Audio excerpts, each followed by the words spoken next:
les mitzvot et l'antidépresseur.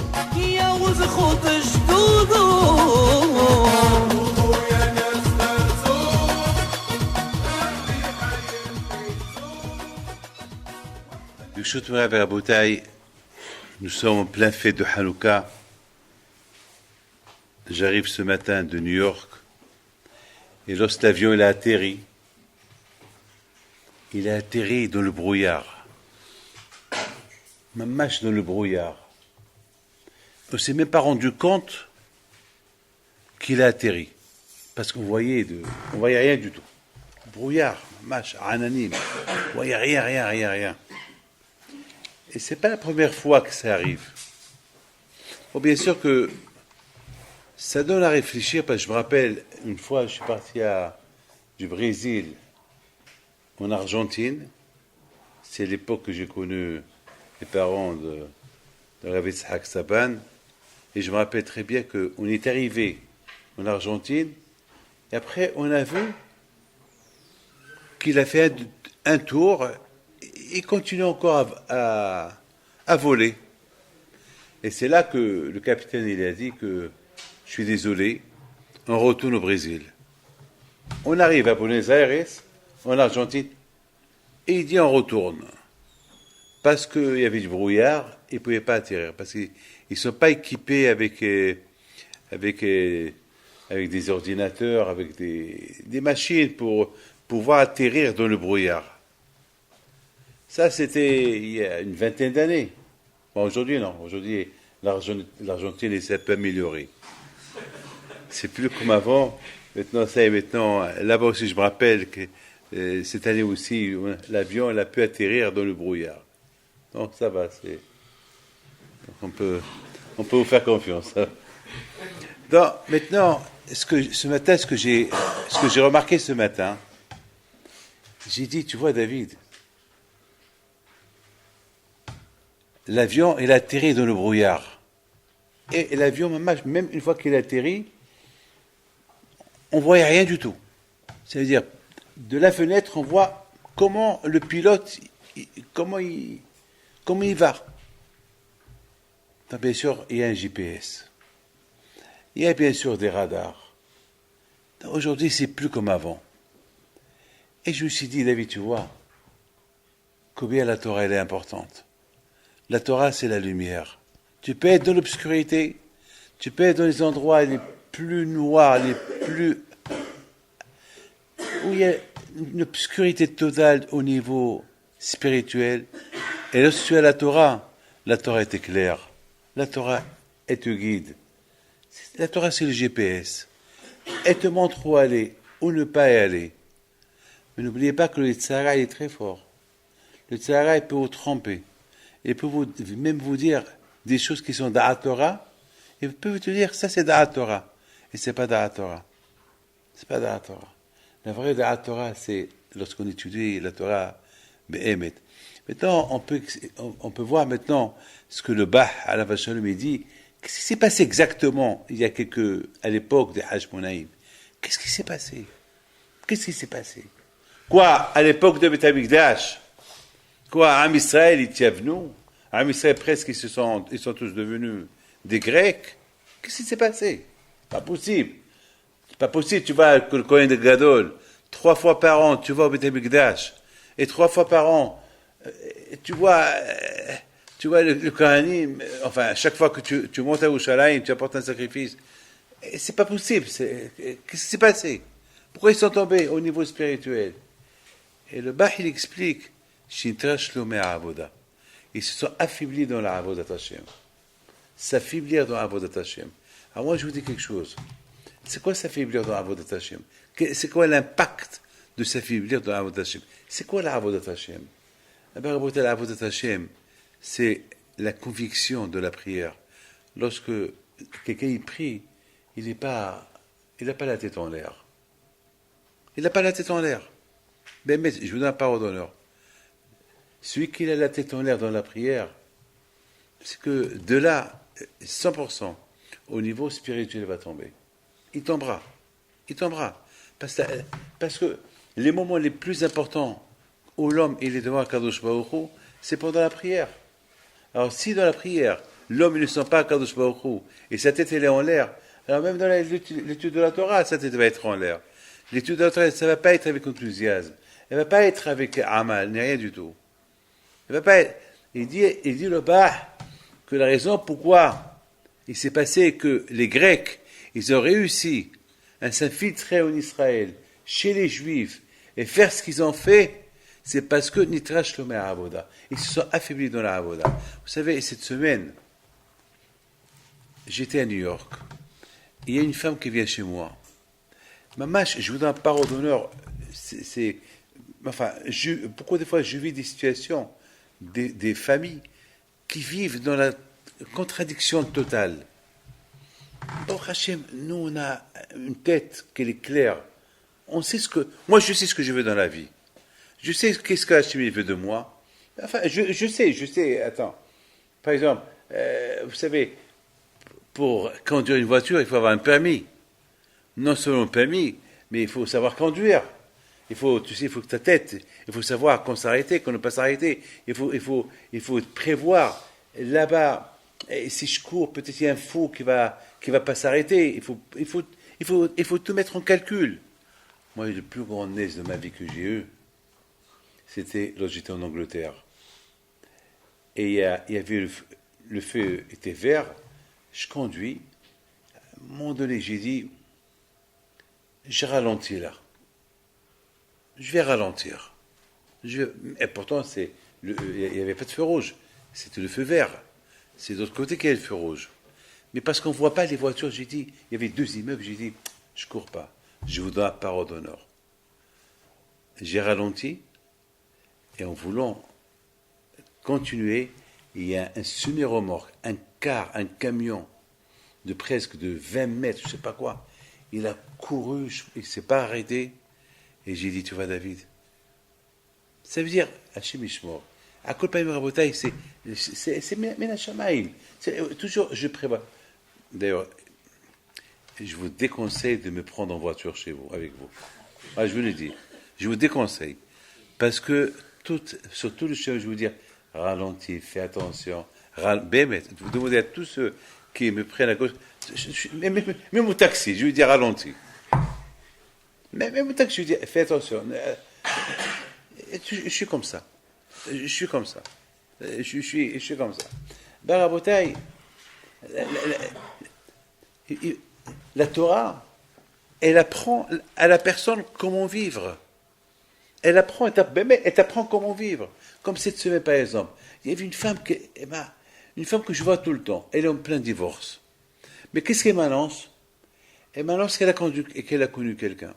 Mais d'autre côté, elle dit, je ne sais pas si je resterai avec mon mari. Et d'autre côté, elle me dit, celui avec qui je suis maintenant, il est super gentil. Et d'autre côté, mon mari me fait de la peine. Je ne sais pas quoi faire. Et je commence à écouter comme un... J'écoute. Elle est 50-50. 50% elle est pour son mari, 50% Je dis, madame, mais c'est péché ce que tu fais. Mais c'est péché. Mais haram, c'est péché. Qu'est-ce que tu veux exactement? Rabotaï, c'est ça le Tzara. Lorsqu'il n'y a pas la Torah, l'homme, il vit entre 2 chemins. Il ne sait pas quoi faire. Il n'y a pas de sûr, il n'y a pas de certitude, il n'y a rien du tout. Rabotaï, il faut que les Avdil, il faut que nous on arrive, comme cet avion-là qui va atterrir dans le brouillard, dans la nuit, même dans le brouillard. Il va atterrir, il va aller jusqu'au terminal. Quand il voit, c'est ça. Les Avdil, la Torah Kedusha, elle nous éclaire le chemin, comment vivre. Maintenant, d'ailleurs, on s'est toujours posé une question. Pourquoi les Hashmonaïm et les Rabbanim, ils ont imposé une loi qu'il faut faire Hanouka. Ner Ishobeto. Pourquoi? Ils ont imposé. Ils veulent que chaque année, il y a des halachot, il y a des gemarot, ils s'imposent. Il faut faire. Pourquoi? Quelle est la raison?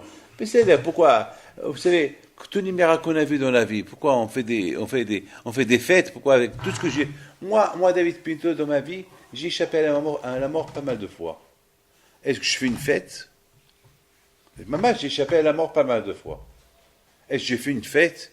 Moi, déjà, quand j'étais petit, je sautais d'un immeuble à un autre immeuble. Il y avait 200 mètres de vide. Chez Michemort, j'aurais mal calculé, ben je serais tombé dans le vide, je serais mort. Maman, je mettais ma vie, je courais derrière les chats. Et je courais, et le chat, il va sauter d'un immeuble à l'autre, et moi aussi, je vais sauter d'un immeuble à l'autre. Combien de coups j'ai reçu chez mon père? Mais quand même, une fois, je courais derrière un chat, et j'ai raté une marche, et je suis tombé dans le vide. Dans une synagogue de Rabbi David Ben Abba Shalom, mais je me suis accroché pendant quelques heures. Alors imaginez-vous quelques heures accrochées dans le vide. Jusqu'à que Erev Shabbat, on est venu, le Shamash, il est venu, il a vu un corps qui était pendu à chez Mishmor. C'est Mamash, c'est Nissi Viniflaot. Et que j'ai fait quelque chose pour ça, je fais rien du tout. Bon, Borch Hassanis, maman Komalzé, lorsque je passe par là-bas, pas plus. Mais pourquoi? Ben, mais je vous donne parole d'honneur, mais j'ai vu des Nissi. Combien de fois j'ai eu besoin d'argent? Et des miracles. Et Akadosh Baruch Hu, il m'a envoyé. J'ai testé Akadosh Baruch Hu cette semaine. Cette semaine, vous savez, il y a quelqu'un qui, le pauvre, il est tombé chez nous à la Yeshiva à New York, il y a 4 ans. Et il s'est blessé, le pauvre. Malheureusement, il s'est tellement blessé. Baruch Hashem, parce que s'il serait mort chez moi, ben, cette Yeshiva à New York, je ne mettrais pas les pieds là-bas. Et le pauvre, il a fait, parce que moi je voulais faire une Ezrat Nashim, et le pauvre, il est tombé. Il n'est pas mort, mais le pauvre, il était en train de laver la mort, mais il a eu les côtes cassées, le visage, mais il a des séquelles, jusqu'à maintenant. Donc, je l'ai aidé, hein. Même qu'il ne travaille pas, bon, chaque mois je vois de l'argent. Bon, les assurances, ils lui ont donné une somme d'argent, mais que nous aussi on devait donner une somme d'argent. Aujourd'hui, le Matzav en Amérique, c'est pas comme avant. Parce que les riches, ils sont tombés. Il y a des nouveaux riches, moi je ne les connais pas. Bon, peut-être, mais pour le moment je ne les connais pas. Il y a des riches, mais les vrais riches, malheureusement, ils ont mal géré leur argent, ils sont tombés. Par contre, il s'est passé que cette semaine, on a reçu que la Yeshiva doit donner une somme d'argent. Je dis, bon, ça veut dire, je ne sais même pas si je vais les faire cette semaine. J'étais un peu choqué. J'ai dit, Akadosh Baruch Hu. Après, j'ai dit, bon, David, Baruch Hashem, tu as toujours dit, Baruch Hashem qu'il est vivant. Alors, bon, il est vivant. Alors, c'est pas, qu'est-ce que je veux faire? Cette semaine, bon, tu vas travailler pour lui et tu vas lui donner l'argent et c'est tout. Mais j'ai fait de la peine. Après j'ai dit, bon Hachem, tu me fais un service, je veux pas rentrer chez moi sans rien du tout, il faut que tu me redonnes cet argent que je donne. Moi je t'impose à Kadosh Baruch Hu. Moi je suis ton Eved, je viens pour toi, alors je t'impose. Je veux que tu me les donnes. C'est pas non, Hachem, entre toi et moi. C'est pas du matin au soir, demande à Hani, du matin au soir, de frère content. On va avec que 2-3 heures, c'est tout. Pour que je donne tout ça à ce monsieur-là. Bon, il les mérite, le pauvre. Il a 5-6 enfants, miskin. Il a des séquelles dans la tête, je comprends. Mais quand même, il faut me comprendre. Moi aussi, j'ai des mousses d'autres, moi aussi. Et il faut. Un marabotai, vous savez, le Nes de Hanouka, il est venu mercredi soir. Mercredi soir, je suis parti pour allumer la Hanouka chez quelqu'un. Vous ne voyez pas chez les témoins. Vous ne voyez pas que ce quelqu'un m'accompagne en bas. Il me donne un petit morceau de papier. Je croyais que c'était des brachot. J'ai pris le papier, j'ai commencé à le mettre de main. Il m'a dit, il faut pas... Il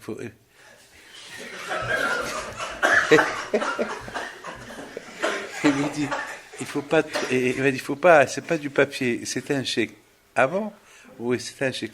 Il faut pas trop le serrer dans tes mains. Après, tu vois, reste du papier, tu vas le jeter. C'est un chèque. Parce que pour faire ce chèque-là, il faut. Maintenant, c'est la fête, parce qu'en Amérique, c'est la fête cette semaine.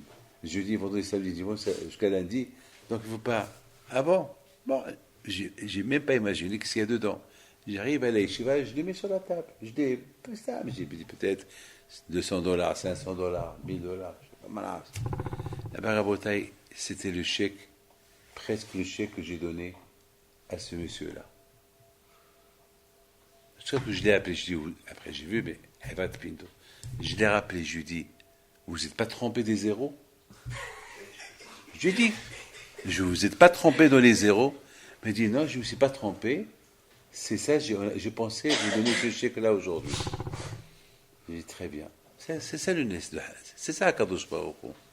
C'est ça Kadosh Baruch Hu. Donc, à Botaï, il faut savoir une chose, que pourquoi Hachamim, ils nous ont imposé à se rappeler le Nes de Hanouka. C'est vrai, c'est quoi le Nes? Le Nes, c'est quoi? Le Nes, c'est que à Israël, ils étaient, les Grecs, ils sont venus, ils ont commencé un peu ils ont apporté la culture grecque en Israël, et les Juifs, ils ont commencé un peu à s'assimiler. Au départ, ils faisaient que du sport, et d'un sport à un autre sport. Mes amis, est-ce que vous avez vu, est-ce que le sport, il est bien le sport? Le sport, c'est bien le sport. Qui vous a dit que le sport n'est pas bien? Ah oui, le problème. Mais c'est vrai, les Grecs, ils ont inventé les Jeux olympiques. C'est vrai. Ils ont importé de la Grèce en Israël du sport. Ah oui, le mal. Oui, le mal. Comment, à cause du sport, en Israël, ils sont devenus, ils sont devenus comme des Grecs. C'est quoi? Le problème, c'est ceux qui leur faisaient faire le sport. Et ceux-là, c'était des Grecs. Et dans le sport, ils ont importé des mots, et des mots un peu vulgaires, etc. Vous savez, c'est quoi? Si c'était un coach, le coach c'est celui qui vous fait faire le sport, si c'était un Hassid, si c'était un Barmoussa, on comprend. Mais c'est un coach grec, que sa tête elle est grecque, et sa tête elle est goy. Qu'est-ce qu'il va dire? Hachem Ishmor. Et c'est là, ils trachent le mina avoda, ils sont tombés. Une fois qu'ils sont tombés, Hachem Ishmor, voilà. Alors, Asma, alors après, il s'est passé que les Juifs, après, ils sont partis, ils ont fait la guerre contre les Grecs, et ils ont chassé de Israël, ils ont restauré le Beth Amikdash, et après, il y a eu un miracle. Ils cherchaient de l'huile, ils n'ont pas trouvé d'huile, ils ont trouvé une petite fiole, et cette petite fiole-là, elle était cachère, ils l'ont allumée, au lieu qu'elle reste un jour, elle est restée 8 jours. Voilà le Nes. Et alors, pourquoi nous ne voit pas des Nessim comme ça? Et je ne dois pas redonner. Avec ce Nes de cette semaine, ça suffit. Attends, c'était un chèque, ma match que j'ai donné, j'ai reçu. Je peux dire à mes enfants, chaque année, il faut faire une séouda pour ce Nes-là. Et combien de miracles on voit?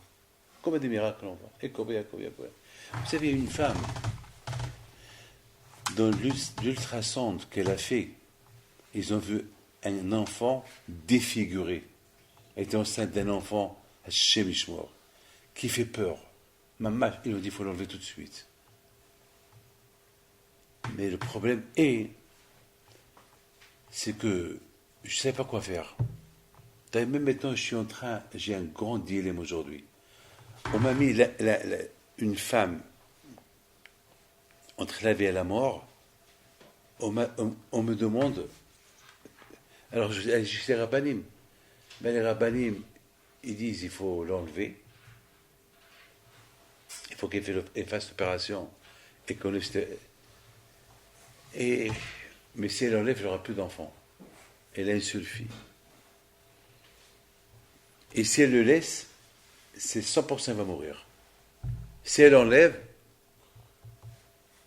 ce qu'elle doit enlever, plus d'enfants, et ça peut laisser des séquelles. Je n'ai pas encore donné ma réponse. Voilà. Les messes. Il y a des hilouk et des autres. Je ne sais pas quoi dire. Mais cette femme, la rabotaille, l'autre femme, qui est enceinte, qui lui ont dit c'est un monstre. Ben j'ai dit, il ne faut pas l'enlever. Ce mari me regarde. Il dit à sa femme, il ne peut pas l'enlever. Alors je reprends la lettre et je lis ce qu'ils ont écrit, les médecins. Celui qui voit cette lettre, il dit, il faut l'enlever. Même les rabbinites, tu dirais, il faut l'enlever. Et moi, c'était dur pour moi. Moi, je suis quelqu'un qui combat les avortements. Bon. Dans ma vie, j'ai pris beaucoup de risques. Alors, je dis, j'ajoute un autre risque. Et je sabah chez moi l'ad. Le bébé, il est né, il est normal. Qu'est-ce qui s'est passé? Je ne sais pas. Moi, j'ai appris ça de Léa. J'ai appris ça de Léa. Léa, elle a fait un changement dans son ventre. Elle avait un garçon et qui est devenu une fille. C'est tout. Léa nous a ouvert une porte. Il faut prier à Kadosh Baruch Hu. C'est tout. Il dana. Il faut prier à Kadosh Baruch Hu. Ah, maintenant, cette famille-là, il doit faire une fête. Attends, il doit faire une fête. Non. Ça, ils ont fait Saudat Hodaya et ils ont nommé le garçon. Et c'est tout. Point final. Voilà. Alors pourquoi non on doit, parce que la lumière. Alors dans ces conditions-là, la Behania Bedossa, il doit faire une fête pour toute sa vie. Alors sa fille, elle a allumé avec du vinaigre, et c'était pas du vinaigre, et au lieu qu'elle allume avec de l'huile, elle s'est trempée, elle a allumé du vinaigre, et après, je dis, papa, qu'est-ce qu'il y a? Shabbat, elle est rentrée, je fais une bêtise. Quoi? Au lieu que je mets l'huile, j'ai mis du vinaigre, et il lui dit, c'est pas grave. Celui qui a dit au shemen, à l'huile d'allumer, il dira au vinaigre d'allumer. Il est resté allumé. Alors là aussi, c'est pas un miracle ça. Azma! Il y a Rav, comment s'appelle Rav? Il y a, je sais pas, je vous dis quelque chose, il y a une femme à New York, quand je vais il lui donne un bon mazel, c'est une tzaddik de cette femme-là. Elle a dit, cette femme, qu'elle a eu le lait de Rabbi Himpido, elle a allumé une ner neshama de 24 heures. Elle me l'a raconté. Maman, il est venu, elle m'a dit, Rabbi David, mais je vous raconte un S. Je dis quoi? Elle m'a dit, je l'ai allumé. Et au lieu qu'elle reste allumée 24 heures, elle est restée allumée 36 heures. Pour rester un S. Pour moi, non. J'ai dit, peut-être, il y avait un peu plus de concentré de charava, de la cire. Elle était comme une folle. Elle m'a dit, mais c'est pas fini l'histoire. Je dis, quoi? Elle dit, une fois qu'elle s'est éteinte après 36 heures, je dis à ma mère, maman, on va la rallumer encore. On va voir, et c'était la présence du tzaddik chinois à la maison, ou bien c'était une coïncidence. Et sa mère qui elle dit, qu'est-ce que tu veux faire? Elle dit, on va encore le rallumer. Elle me dit, il ne reste plus rien. La bougie, il n'y a plus rien. Toute la cire a disparu. Il n'y a rien. C'est pas grave, on l'allume. Pourquoi tu veux l'allumer? Maman, on va l'allumer, on va. Est-ce qu'il va rester quoi? Et je lui dis, qu'est-ce que tu as fait? Elle m'a dit, je l'ai allumé, et il est resté allumé encore 15 heures. Comment? Je ne sais pas. Alors, cette femme-là, elle va faire un miracle, elle aussi. Elle n'est pas mieux que les Hashmonaïm. Elle aussi doit l'allumer, alors pourquoi pas? Alors pourquoi nous, on a fait un miracle, un Nes? Quelle est la siba? Quelle est la raison? Vous savez, je peux vous raconter des histoires comme ça. Alors pourquoi Hakamim, ils ont pris une décision d'allumer? Que chaque année, on doit faire la Hanouka pour commémorer le Nes, ce fameux Nes qui s'est passé. Quelle est la raison? Après plusieurs moments que j'ai réfléchi, j'ai dit que les Hashmonaïm, ils n'ont pas pensé qu'à eux seuls. Ils ont voulu qu'ils soient Mehazik Otano. Ils veulent nous renforcer notre Imuna. Parce que malheureusement, regardez mes mains. Vous savez, Bitchama et Bitilek s'y disent, Ma'ali Bakodesh. On commence à allumer une bougie, après la deuxième, après la troisième, après la quatrième, après la cinquième, 6, 7, 8. Pourquoi pas 8 d'un seul coup? Non, pour ne pas qu'on s'habitue, il faut qu'on fait un chinouille. Il faut qu'on fait quelque chose quelque chose que ça va attirer notre attention. Alors quoi? On va allumer 1, 2, 3, 4, 5. Et pourquoi comme ça? Parce que Hillel, il veut nous apprendre que de la même façon que nous, on est Ma'alim Bakodesh, il faut savoir que la Tum'a aussi, Ma'ala Batum'a. Un tzaddik de New York cette semaine, il vient me raconter, quelqu'un qui fait d'Afayoumi, quelqu'un qui l'étudie presque 3-4 heures par jour, il fait mamash midakdek, un grand Hosebut Tchouva. Et je me rappelle, il y a 2 ans, il m'avait accompagné pour un vendredi, pour aller présenter les condoléances à quelqu'un, et j'ai vu qu'il jouait avec son iPad. Et je lui ai dit, tu fais attention avec ça à la maison. Il m'a dit, pourquoi? Il m'a dit, parce que tu as des enfants qui sont petits. Il faut faire attention. Il m'a dit, non, mes enfants, ils n'ont pas la tête de ça. Je lui ai dit, ces enfants, ils sont plus intelligents que toi. Ils sont plus intelligents que toi. Ne te crois pas que toi, tu es plus intelligent qu'eux. Même s'ils ont 12 ans, ils peuvent le manipuler mieux que toi. Ils peuvent découvrir des choses mieux que toi. Il ne m'a pas répondu. Non, mais il m'a dit, Hachem est témoin. Cette semaine, il est venu chez moi. Ce qu'il a pleuré. Il a découvert qu'est-ce que sa fille de 14 ans, elle fait. Avec son propre téléphone de son père. Et c'est fait elle-même un code dans le téléphone à son père, alors que son père, il a son propre code, et elle a réussi à faire un autre code à elle. Et lorsqu'il a découvert là-bas, je crois qu'elle a commencé à pleurer. Je t'avais dit. Cette semaine, j'ai appelé la fille, et je commençais à parler avec elle. Et j'ai donné un peu de moussard.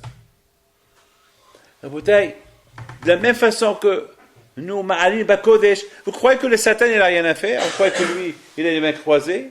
Mais non, lui aussi, Ma'alim Batum'a, lui aussi, il invente d'autres choses pour te faire tomber. Ça, Raboutaï, les Hashmonaïm, ils nous ont imposé d'allumer la Hanouka, parce que la Hanouka, c'est la lumière de la Hanouka, c'est comme le GPS qu'on peut, parce que dans ce monde-là, on vit le Hosher de Yavan, l'obscurité. C'est quoi l'obscurité? L'obscurité, c'est pas... Il y a ce qu'on appelle la lumière, il y a la lumière. Mais le Satan, il veut te montrer de l'obscurité, que de cette obscurité, il y a une lumière. Mais c'est une lumière qui est artificielle. Mais toi, tu vois la lumière.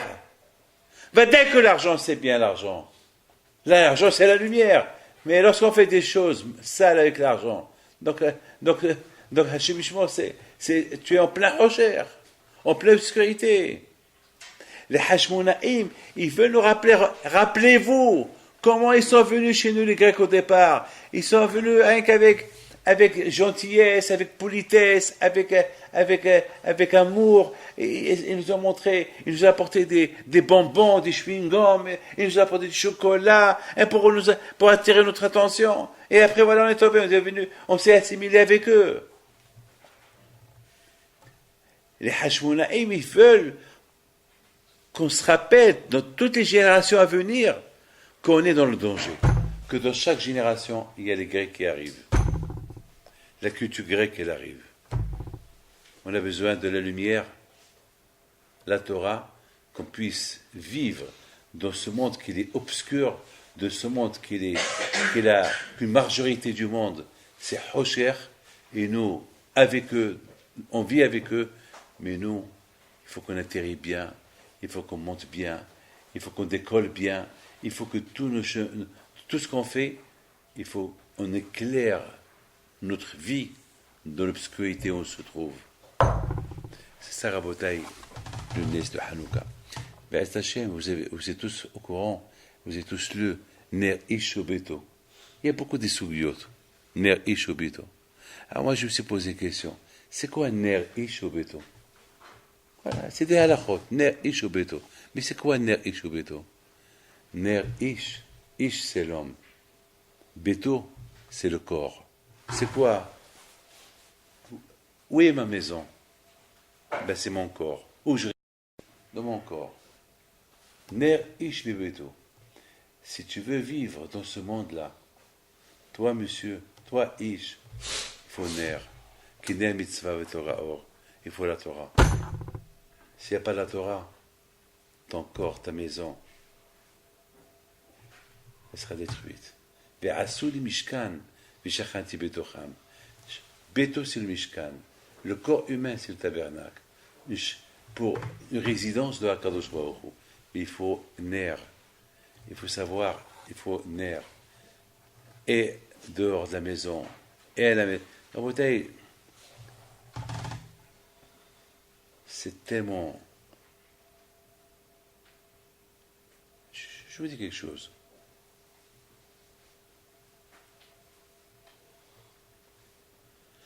Je recevais les gens. Il y a une femme qui rentre. Elle s'assoit. Et lorsqu'elle s'assoit, elle met elle met un pied sur l'autre. Je dis, madame, vous abaissez les pieds. Elle me dit, mais j'ai mal aux pieds, Rabbi. Je dis, tu as mal aux pieds? Moi, je risque d'avoir mal à la tête. Alors, assieds-toi bien. Tout de suite. Il ne faut pas, ne croyez pas. On n'est pas de tzadikim. Ne croyez pas. Le Satan est fort. Le Satan est très fort. Regardez Rabbi Matia ben Harash, alav shalom. Il s'est aveuglé. Lorsqu'il y avait cette femme qui est venue s'asseoir à côté de lui. Il a tourné de l'autre côté. Et après, de l'autre côté, lorsqu'il a vu que cette femme est tournée autour de lui, il a pris 2 barres de fer. Il s'est crevé les yeux. Cette femme-là, c'était une Sahara. Qu'est-ce que vous croyez qu'on est tzadikim? Qu'est-ce que vous croyez? Regardez Raboté comme les Tsaïs est fort. Hier, on devait traverser, on devait passer la sécurité américaine. Donc il faut qu'on mette toutes les valises pour que ça passe. Voilà une femme qui était, alors moi j'étais, il y avait la queue, il y avait ma femme, il y avait Hanani avec moi, et voilà Raboté, cette femme qui était en face, devant nous. En plus, il fait froid dehors. Hier, il y avait presque moins de 2 à New York. Comme ça, elle enlève sa veste. Je dis, boule shoalam. Pourquoi? Donc, ça veut dire que moi, je devais reculer. Et pour vous dire, c'est tout. Il faut tout de suite, il faut prévoir. Ne reste pas derrière. Tu restes derrière, tu vas faire une avera. C'est écrire Hanerot halalu kodeshem. Ve'elanu reshut l'shtamesh ela le'otam bilvad. Ces lumières-là de Hanouka, ils sont saintes. On n'a pas le droit d'en tirer profit de ces lumières-là. On ne peut pas lire à côté de ces lumières. On ne peut pas manger à côté de ces lumières. On ne peut pas écrire à côté de ces lumières de Hanouka. Il faut rien que les voir. Il faut rien que les voir. Il faut rien que les voir, pas plus. Rien que les voir. Et pourquoi les voir? Ça va te faire quoi si tu les vois? Voilà, la menorah, elle est là. Elle est là. Voilà, ça va me faire quoi si je les vois? Eh bien, ça va me faire quoi? Eh bien, ça va me faire réfléchir le miracle de Hanouka. Ça va me faire réfléchir que les nérotes de Hanouka, c'est le GPS. Ça va me faire rappeler que pour vivre dans ce monde qui est hosher, dans ce monde qui est obscur, ce monde de Yavan, pour vivre dans ce monde de Yavan, il faut la lumière, il faut la Torah. Sur la Torah, c'est Ne isho beto. Si tu fais pas rentrer la Torah dans ton corps, dans ta maison, comment tu vas vivre? Ner isho beto, c'est ça le symbole de Hanouka. Ner isho beto, ça veut dire qu'il faut se rappeler que ce qui s'est passé, Bayamim Haem, ce qui s'est passé il y a quelque temps, que les Grecs ils ont voulu nous assimiler, eh ben c'est quelque chose qui continue jusqu'à maintenant, ça continue. Si Yosef Tzadik alav shalom, il est resté Tzadik pur en Égypte, lui et ses enfants, c'est parce qu'il y avait Ner Isho Beto. S'il n'y avait pas la Torah qu'il a étudiée, Yosef Hatzadik en Égypte, il aurait fauté avec sa patronne. Vous imaginez sa patronne, qu'est-ce qu'il lui a dit? Il lui a dit, bon, tu veux pas qu'on fasse la Avera? Alors assis-toi à côté de moi. Il a dit non. Alors il a dit, et lui demande, alors au moins que j'aurai Olam Haba avec toi. Il a dit, même avec toi, je ne vais pas être à Olam Haba. Alors je me suis posé la question, pourquoi pas? Elle lui demande, Liot Emah be Olam Haba. Esma ma baya. Esma ma baya. Vous dites, j'avais posé cette question. Quoi? Si j'ai Olam Haba avec un rachat. Liot Emah, Rachid dit sur place, Liot Emah be Olam Haba. Il a dit non, je ne veux pas être avec toi, Olam Haba. Pourquoi? Parce que le début, c'était Béissour. Parce qu'il y avait un début Béissour. Il y avait un début avec faute. Au départ, elle voulait fauter avec lui. Tu as voulu fauter avec moi. Moi même là-bas, parce que là-bas, je vais toujours penser ce qu'on a voulu faire, toi et moi. Donc, même à Olam Haba, je ne veux pas te voir. C'est la folie, ça. Alors comment Yosef Hatzadik, alav shalom, il est arrivé à être ce qu'il était? Ner Ishobeto. Parce que il a introduit la Torah dans son corps, dans sa maison. Sa maison est devenue un Beth Midrash. Sa maison est devenue une yeshiva, sa maison. Sa maison, son corps est devenu une yeshiva. Son corps est devenu un Beth Midrash. Son corps est devenu un homme, un tabernacle, un mishkan, un endroit plein de Torah. Lorsqu'il y a plein de Torah dans ton corps, tu es protégé. C'est ça, tous ces limoudim qu'on apprend de cette fête-là. C'est pour ça que Hachamim, ils ont voulu que cette fête-là de Hanouka, elle reste de toutes les générations. Parce que toutes les générations, il y a toujours l'obscurité de Yavan. On a besoin de se rappeler ce qui s'est passé à nos parents. Pour qu'on puisse aujourd'hui, c'est une fête clalite, c'est une fête pour nous tous. C'est un limoud pas pour un monsieur particulier, c'est un limoud pour nous tous, pour toi, Am Israël. Parce que toi, Am Israël était en danger. Comme Purim, toi, Am Israël était en danger de mort. Là aussi, toi, Am Israël était en danger de l'assimilation. Rabotai, je voudrais vous poser une question.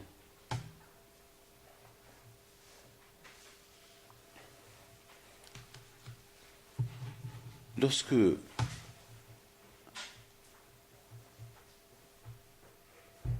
Yosef Hatzadik est devenu roi, c'est pas Racha Miketz. Regardez la grandeur de Yosef Hatzadik. Il voit ses frères.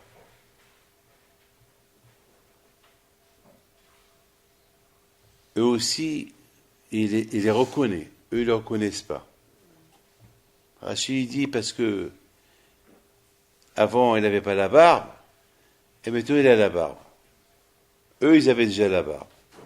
Mais il ressemble à son père. On dit que Youssef ressemble beaucoup à son père. Le contraire, maintenant qu'il a la barbe, là, il va ressembler encore un peu plus, encore plus à son père.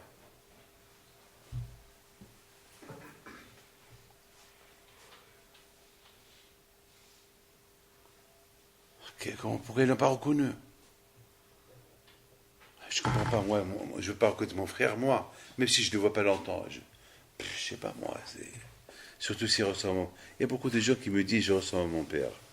Il y a beaucoup de gens qui disent je ressemble à mon grand-père. Alors que mon grand-père, je ne le connais pas.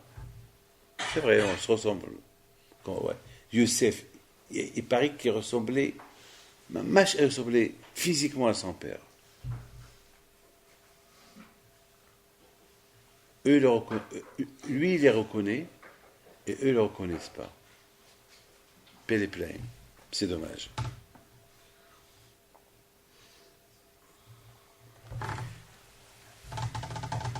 Mes amis, vous savez pourquoi ils ne l'ont pas reconnu? Tout le Hénia de Youssef, c'était le nistar. C'était des choses secrètes. personne ne comprend Youssef. Il y a beaucoup de fois on dit Rav Hanistar à la galouille. Il y a beaucoup de choses secrètes, il y a beaucoup de secrets sur le dévoilé. Maintenant, entre vous et moi, nous, on a beaucoup des sfarim, on lit.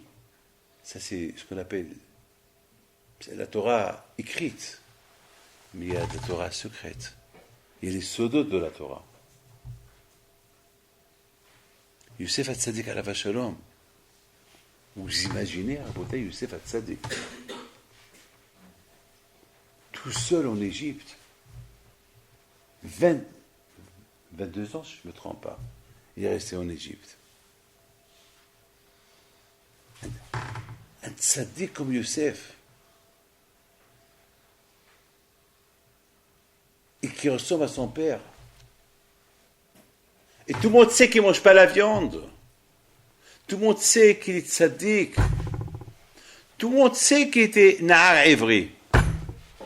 Il était un serviteur, un esclave, un juif. Ils ne s'intéressent même pas si ce n'est pas leur frère. Mais le monde entier, ils savent. D'ailleurs, Sarah Maskim, celui qui a dit à Paro, le rêve que tu as rêvé, si tu veux quelqu'un qui te traduit le rêve, il y a un Nahar Eved Evri, il y a un esclave juif dans la prison, lui, il sait bien expliquer les rêves. Donc tout le monde le sait.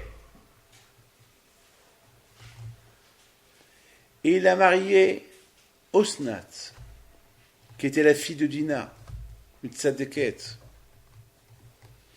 Péléplaïm, quoi? D'accord, Besséder, vous ne l'avez pas reconnu. Mais tout le monde sait, Hoachel, et tout le monde sait que ce roi-là, c'est quelqu'un qui était juif, qui était éveillé, tout le monde le sait. Il ne s'intéresse pas. Quoi? Lui, il les reconnaît. Il y a quelqu'un qui m'a dit hier, à New York, il dit, Rabbi David, quoi? Même s'ils avaient une barbe, comment ils avaient? Il n'y avait pas une grande différence. Lui, il avait 17 ans lorsqu'il les a quittés. Quel âge ils avaient les autres? 21 ans, 22 ans. Quoi? Ah quoi? Ils n'ont pas... Ouais, il y a beaucoup de gens qui ont 17 ans, ils ont un peu de barbe. Quoi? C'est quoi? Quoi? Ici, on parle de la barbe, quoi? C'est quoi? Et c'est la barbe qui compte maintenant. Il y a le physique.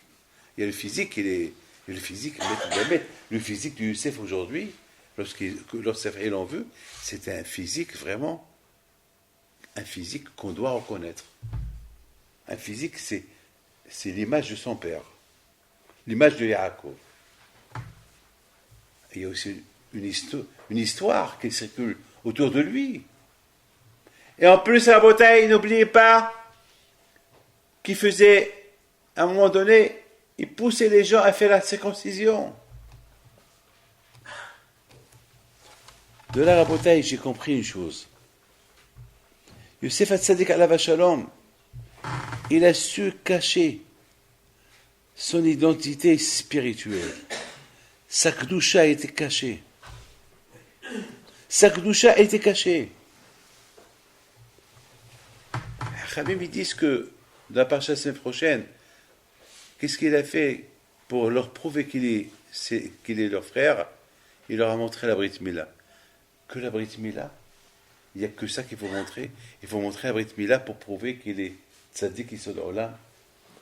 De là, on comprend. Rav Hanistar Me'ala Galoui. Il a fallu qu'il leur montre quelque chose caché pour qu'ils découvrent qui il est. Il savait cacher. Alors, pourquoi eux, ils ne l'ont pas reconnu? Parce que pour eux, pour reconnaître un juif, il faut qu'il étudie la Torah. Celui-là, même si c'était notre frère, mais regarde quelle tête il a. Sans Torah, on ne peut pas. Eux, ils peuvent reconnaître quelqu'un uniquement à travers la Torah. Combien il a étudié? Pour eux, mais Youssef Hatzadik, il a su cacher cette Gdusha qu'il représentait. Il avait cette force de la cacher. D'ailleurs, Rabotai, je termine en vous disant une chose. Lorsque Yaakov Abinu, il a vu que Youssef il est né, il a dit maintenant, je vais partir. Pourquoi? Mais parce que Youssef, c'est le Satan de Esav. Est-ce que tout le monde voit que Youssef, c'est le Satan de Esav? Personne ne sait. Comment quelqu'un à l'âge de 17 ans, il peut étudier toute la Torah de Yaakov Abinu qu'il a étudiée chez Sheva Eber? Une Torah de presque 140 ans, une Torah de 140 ans, il va l'apprendre à quelqu'un qui n'a que 17 ans. Youssef, il avait un pouvoir, un koah, de concentrer la Torah en lui, caché sans que personne ne sait ce qu'il est. Comme Rabbi Shimon bar Yochai, lorsqu'il enseignait la Torah à ses élèves, une fois Rabbi Shimon bar Yochai, Rabbi Akiva, pardon, lorsqu'il enseignait la Torah à ses élèves, une fois Rabbi Shimon bar Yochai, Hal Shadat, il avait un peu de la peine. Il dit, Rabbi Akiva, pourquoi tu as de la peine? Qu'est-ce que tu as, mon fils? Il lui dit, je vois que tu ne t'intéresses pas beaucoup à moi. Tu ne me donnes pas beaucoup d'intention. Tu m'es palpé avec Rabbi Meir, tu m'es palpé avec tel et tel, et tu m'es palpé avec l'autre, et pas avec moi. Il dit, mon fils, toi tu es grand. Personne ne peut te comprendre. Il n'y a que moi, Akadosh Baruch Hu, qu'on te comprend. Il n'y a que moi, Akadosh Baruch Hu, on te comprend, on te connaît. Personne ne peut te connaître. De l'autre côté aussi, il y a Belazar Agadol. Belazar Agadol, avant de mourir, Rabbi Akiva, il vient chez lui. Parce qu'il était malade, il était en train de mourir. Et Hachamim sont venus lui demander pardon pour la guerre qu'ils avaient avec lui. Le malentendu qu'ils avaient avec lui. À cause du Tano Ben Achnai. Belazar a dit, c'est maintenant que vous êtes venus? Il a dit, oui, maintenant on est venu. Il regarde Rabbi Akiva, il dit, et toi, Rabbi Akiva, où tu étais? Pourquoi tu n'es pas venu? Toi, tu es mon élève. Il dit, Rabbi Akiva, je n'avais pas beaucoup de temps. Et il a commencé à lui dire des excuses. Et Rabbi Elazar, il s'énerve. Il met ses mains, il croise ses mains. Il dit, j'avais des secrets de la Torah que je ne pouvais pas les enseigner à n'importe qui, qu'à toi. Et maintenant, je vais mourir. Avec cette Torah-là, il va partir avec moi. Et Rabbi Akiva lui dit, alors apprends-la moi maintenant. Il dit, je ne peux pas. Alors pourquoi Ben Azar, il n'a pas appris ça à d'autres? Il lui dit, Rabbi Azar, Ben Akiva, il n'y a que toi seul qui pouvais les comprendre. Et maintenant que tu n'es pas venu chez moi, donc je vais mourir avec. Et cette Torah-là, elle va être enterrée avec moi. Et dommage que tu n'es pas venu, que je t'enseigne. Rabotai, ils n'ont pas pour les Shvatim. Eux, c'était grands tzadikim, pour eux, il fallait qu'ils voient un Yosef qui est tzadik, un Yosef qui est comme eux, tzadik comme eux. Mais qu'est-ce qu'ils voient?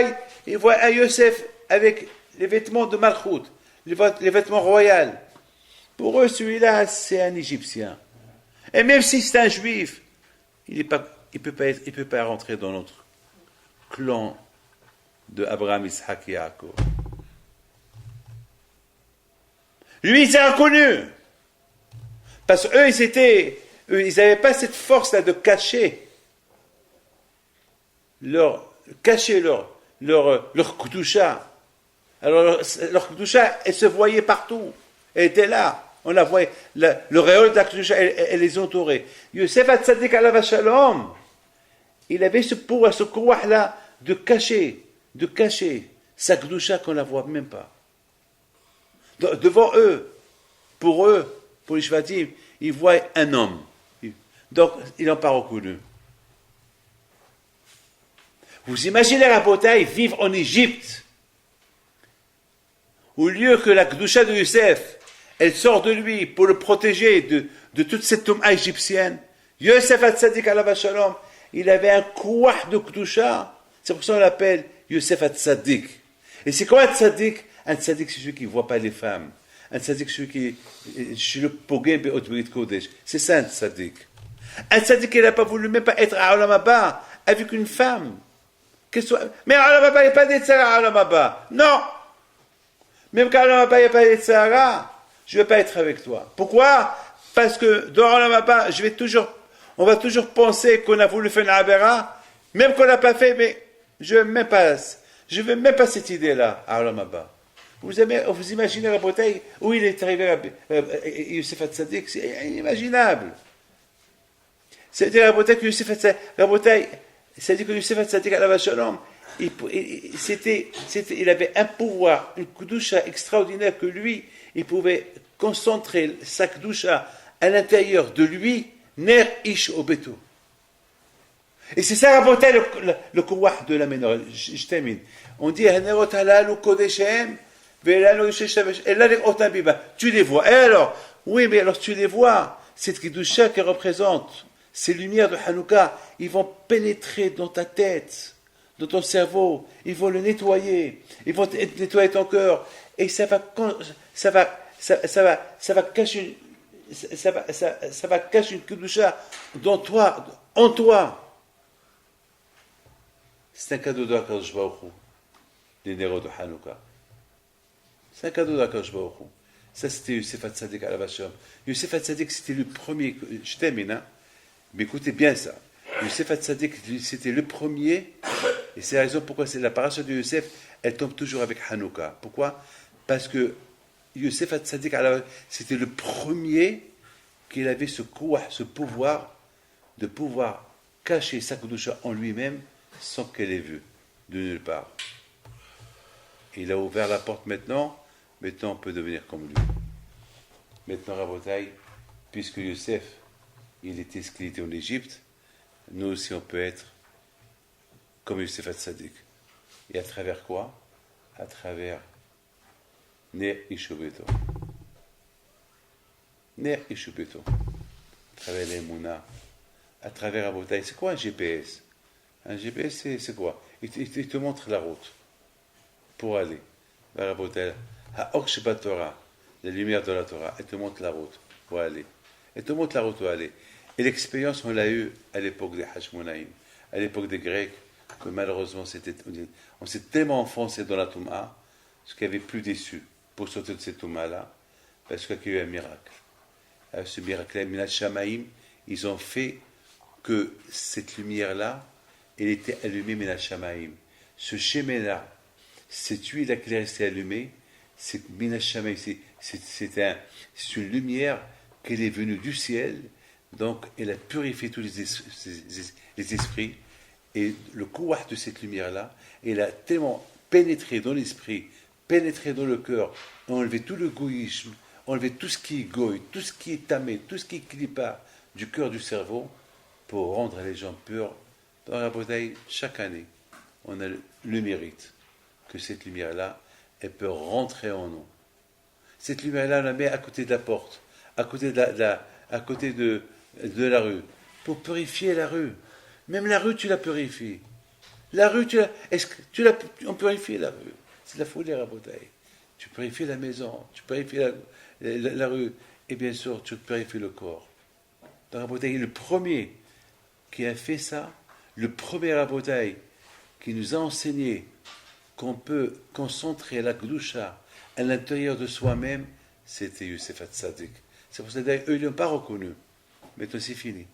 À partir de maintenant, le sod a été dévoilé. Le secret a été dévoilé. On peut concentrer la Kedusha en soi-même, ner ish obeto. Ner ish obeto. Avec la Torah, tu peux, toi l'homme, tu peux devenir maintenant, lorsque tu veux faire pénétrer la Torah et la Kedusha dans ton corps, tu deviens un autre. Cette Torah-là va te protéger. Elle va te protéger. C'est ça la bouteille. Donc, vous avez tous l'opportunité, pendant cette fête-là, de progresser, génération. Ça veut dire que c'est ça le secret. Voilà. Shabbat Shalom et à bientôt.